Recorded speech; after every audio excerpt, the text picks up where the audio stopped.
Chilli soybean বানানোর জন্য লঙ্কা, আদা, পেঁয়াজ, টমেটো, ক্যাপসিকাম নিয়েছি।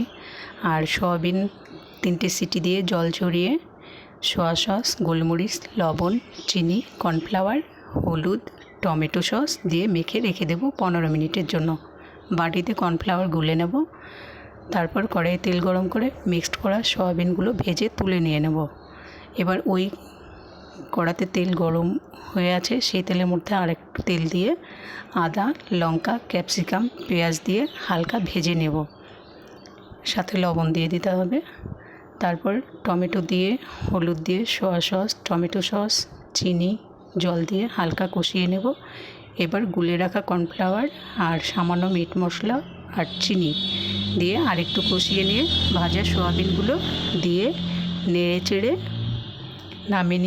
নামিয়ে নিলেই তৈরি হয়ে যাবে চিলি সোয়াবিন। খেতে দারুণ লাগে, ভাত, রুটি, পরোটার সাথে অসাধারণ।